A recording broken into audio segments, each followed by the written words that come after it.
بسم اللہ الرحمن الرحیم الصلاۃ والسلام علیکہ یا رسول اللہ وعلی آلک واصحابک یا حبیب اللہ۔ آج ہم یہ جاننے کی کوشش کریں گے کہ نعت کب سے ہے، کب سے پڑھی جا رہی ہے، اور سب سے پہلے کس نے حضور کی ثنا توصیف بیان کی۔ تو تمام محققین اس بات پر متفق ہیں کہ اللہ رب العزت خود وصاف رسول ہے، اور لولاک لما خلقت الافلاک اس بات کی نشاندہی کرتا ہے کہ اللہ رب العزت فرماتے ہیں کہ میں اس کائنات کو ہی تخلیق نہ کرتا اگر مجھے حبیب پاک کو اس دنیا میں نہ بھیجنا ہوتا، نہ یہ چاند ہوتے نہ ستارے ہوتے۔ تو آج ہم یہ جاننے کی کوشش کریں گے حضور کی بعثت سے پہلے سب سے پہلے نعت کس نے کہی۔ تو حضور کی ولادت سے 1000 سال پہلے، حضور کی ولادت سے 1000 سال پہلے جناب طب نمیری نے حضور کی ثنا توصیف بیان کی۔ عہد رسالت میں مولا کائنات حضرت علی کرم اللہ وجہہ نے لفظ نعت کو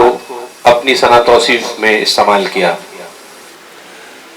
دربار رسالت میں شار رسول حضرت حسان بن ثابت رضی اللہ عنہ نے حضور کی ثنا توصیف میں وہ مقام حاصل کیا جو آج یقیناً مسند حسان میں جو ثنا خواں نعت پڑھتے ہیں وہ بالیقین حضرت حسان کے پیرو شمار کیے جاتے ہیں۔ تو آج ہم بالخصوص حضرت حسان بن ثابت رضی اللہ عنہ کے متعلق جانیں گے، اور یہ میں آپ کو گوش گزار کروں کہ صرف حسان بن ثابت رضی اللہ عنہ نہیں بلکہ کم و بیش 200 سے زائد صحابہ کبار نے حضور کی ثنا توصیف بیان کی۔ تو آج بالخصوص ہم حضرت حسان بن ثابت رضی اللہ تعالیٰ عنہ کے حوالے سے آپ کو آگاہی فراہم کریں گے کہ شار رسول حضرت حسان بن ثابت رضی اللہ تعالیٰ عنہ 552 عیسوی کے قریب قبیلہ خزرج کے معزز ترین شاخ بنو نجار میں پیدا ہوئے۔ یہ وہی بنو نجار ہے جس کی بچیوں نے پیارے نبی صلی اللہ تعالیٰ علیہ وسلم کی مدینہ شریف میں آمد کے موقع پر دف بجا بجا کر یہ پڑھا کہ ہم خاندان بنو نجار کی لڑکیاں ہیں، محمد صلی اللہ علیہ وآلہ وسلم کیسے اچھے ہمسائے ہیں، چوتھی شب کا چاند ہم پر طلوع ہوا جو مروہ کی گھاٹیوں سے نکلا، ہم پر خدا کا شکر واجب ہے کہ جب تک دعا مانگنے والے دعائیں مانگے ہم پر تیرے حکم کی اطاعت فرض ہے۔ اے آنے والے قابل اطاعت چیز لایا ہے کہ طلع البدر علینا من ثنیات الوداع وجب الشکر علینا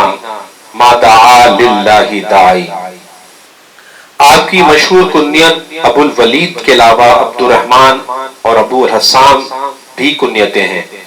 حضرت حسان بن ثابت رضی اللہ عنہ جس خاندان میں پیدا ہوئے وہ شعر و شاعری سے گہرا لگاؤ رکھتا تھا۔ ناظرین اکرام میں ایک خوبصورت بات آپ سے شیئر کروں گا کہ حضرت حسان بن ثابت رضی اللہ عنہ نے 60 سال کی عمر میں دین اسلام قبول کیا، اور اللہ رب العزت سے دعا فرمائی کہ اللہ رب العزت جتنی میری زندگی غیر اسلامی شعر میں گزری مجھے اتنی عمر کی اور وسعت عطا فرما کہ میں دین اسلام کی خدمت کر سکوں۔ تو الحمدللہ وہ بھی 120 سال کی عمر انہوں نے پائی حضرت حسان بن ثابت رضی اللہ تعالیٰ عنہ نے۔ جب کفار مکہ کے شعراء نے نبی برحق حضرت محمد صلی اللہ علیہ وآلہ وسلم اور آپ کے صحابہ کرام کی ہجوں میں شاعری شروع کی اور ان کے ہجوں کے اشعار مدینہ شریف میں اہل ایمان مسلمانوں نے سنے تو انہیں بہت رنج ہوا، اور انہوں نے حضرت علی شیر خدا کی خدمت میں درخواست کی کہ آپ شعراء مکہ کی ہجوں کا جواب دیجئے۔ تو حضرت علی رضی اللہ تعالیٰ عنہ نے فرمایا کہ حضور اکرم صلی اللہ علیہ وآلہ وسلم مجھے اجازت دے دیں تو میں کفار مکہ کے شعراء کے ہجوں کا جواب دے سکتا ہوں۔ جب صحابہ کرام رضی اللہ تعالیٰ عنہ نے بارگاہ رسالت صلی اللہ علیہ وسلم سے اجازت طلب کی تو آپ صلی اللہ علیہ وسلم نے ارشاد فرمایا کہ حضرت علی اس کام کے لیے موضوع نہیں ہے۔ اس کے بعد انصار کی طرف مخاطب ہو کر فرمایا کہ جن لوگوں نے تلوار کے ذریعے میری مدد کی کیا وہ اپنی زبان سے بھی میری مدد کر سکتے ہیں؟ حضور صلی اللہ علیہ وسلم کا یہ ارشاد مبارک سن کر ایک انصاری ادب سے کھڑے ہو گئے اور سرکار مدینہ صلی اللہ تعالیٰ علیہ وسلم کی خدمت میں نہایت جذبہ جوش سے عرض کیا کہ یا رسول اللہ صلی اللہ علیہ وآلہ وسلم اس کام کے لیے میں حاضر ہوں۔ خدا کی قسم مجھے بصرائے شام اور صنع یمن کے درمیان اس کام سے زیادہ کوئی کلام پسند نہیں جو اللہ کے رسول صلی اللہ علیہ وآلہ وسلم کے دشمنوں کے جواب میں ہو۔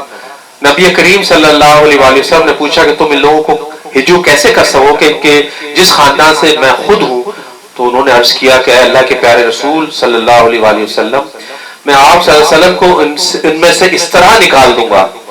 جس طرح آٹے کے خمیر میں سے بال کو کھینچ لیا جاتا ہے۔ سبحان اللہ سبحان اللہ۔ حضور صلی اللہ علیہ وسلم نے ان کی یہ بات سن کر آپ کو مشرکین مکہ کے شعراء کا جواب دینے کی اجازت مرحمت فرما دی۔ اس طرح یہ انصاری حضرت حسان رضی اللہ تعالیٰ عنہ نے کفار شعراء کی جو کا ایسا جواب دیا کہ وہ سب لاجواب ہو گئے، اور حضرت حسان رضی اللہ تعالیٰ عنہ نے اپنی ساری زندگی اپنے آقا حضرت محمد صلی اللہ علیہ وآلہ وسلم کی مدح و توصیف میں وقف کر دی۔ ہمارے پیارے نبی صلی اللہ علیہ وآلہ وسلم کے ارشاد مبارک ہے کہ اہل شرک کے لیے حضرت حسان رضی اللہ عنہ کے اشعار تیر سے زیادہ چبھنے والے اور اس سے زیادہ شدت والے ہیں۔ آپ نے یہ بھی ارشاد فرمایا کہ اللہ تعالیٰ نے جسے زبان عطا فرمائی اور اسے قوت گویائی اور قدرت عطا کی ہو تو اس کو رسول اللہ صلی اللہ علیہ وسلم کی مدحنات بیان کرنی چاہیے،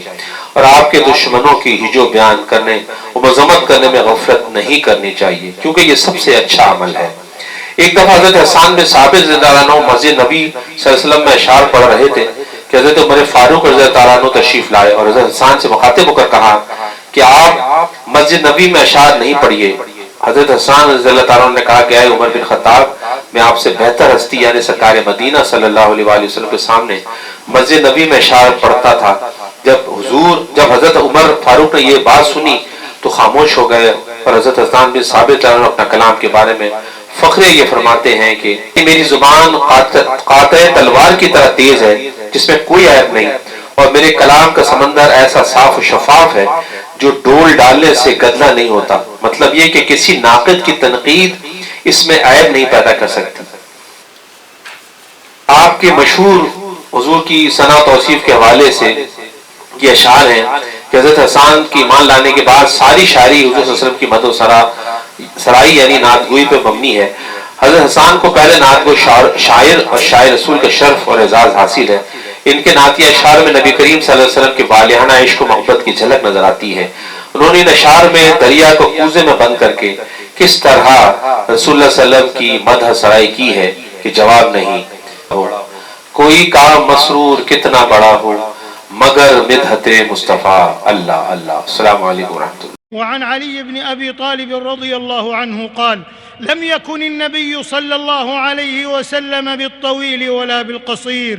شثن الكفين والقدمين، ضخم الرأس والكراديس، طويل المسربة، إذا مشى تكفأ تكفؤا كأنما ينحط من صبب، لم أر قبله